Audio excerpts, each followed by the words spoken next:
So mga tol, matapos po ang impresibong panalo ni Filipino future world champion Kenneth Luber kahapon sa Whimford Resort and Casino Manila, kung saan tinapos lang po ni Luber sa loob ng round 8 ang dayong former 2 Division World Champion na si Luis Concepcion ng Panama. Marami nga po ang umaasa na pupunta si Casimero sa event na yan dahil bago maganap ang laban, ilang araw ang nakalipas, lumuwas po itong si Casimero sa Maynila upang makipagkita sa promoter niyang si Koki Kameda na siya ding co-promoter ni Kenneth Luber. Subalit kahapon mga tol, si Kameda lang ang pumunta sa laban ni Luber at hindi na nito kasama si Casimero. So kung natuloy pala si Casimero na pumunta sa laban ni Luber, nag-cross sana ang landas nila ni top contender sa super bantamweight division na si Carl-James Martin. Nanood po kasi si Martin mga tol sa laban ni Luber at pumunta pa nga po itong si Carl-James Martin sa locker room ni Kenneth Luber para i-good luck ito sa laban. So alam naman po ng karamihan mga tol na may beef po itong si Casimero at Martin sa social media kung saan nagkakahamunan po silang dalawa. So sayang mga tol,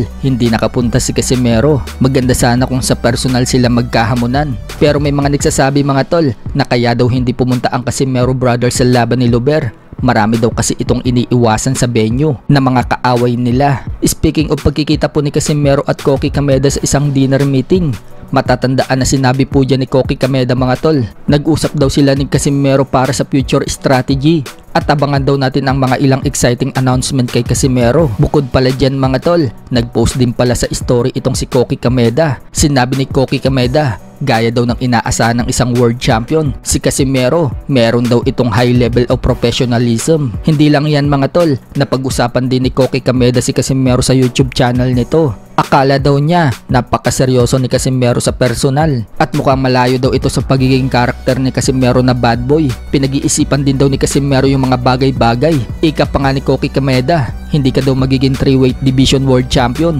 kung hindi ka daw nagsasanay na mabuti. Kaya yun daw ang iniisip niya dito kay Casimero. Sinabi nga din daw sa kanya ni Casimero na masaya daw ito na nakatrabaho siya. At sinabi din daw sa kanya ni Casimero na gusto daw nito muling maging world champion. So mukhang gusto nga pong ikasa ni Koki Kameda mga tol ang laban ng Casimero versus Luis Nery. Sinabi kasi ni Koki Kameda mga tol na plenty of potential daw ang laban ng Casimero versus Nery. Sinabi din daw sa kanya ni Casimero na gusto daw niya yung laban dito kay Luis Nery. So mukhang ikakasa talaga yan mga tol ni Koki Kameda. Sa ibang balita naman mga tol, bagamat natalo po via unanimous decision si Sam Goodman kahapon sa Riyadh, Saudi Arabia dito kay Nick Bull at bigong maagaw ang WBA featherweight world title ni Nick Bull, pero nakuha naman po ni Sam Goodman mga tol ang atensyon ni Turki Alalsik ng Saudi Arabia. Bumilib po kasi itong si Turki Alalsik sa pinakitang skill ni Sam Goodman at may mga rounds nga daw na close fight. Fantastic nga daw para kay Turki Alalsik ang pinakita ni Goodman at dahil sa ganda ng pinakita ni Sam Goodman,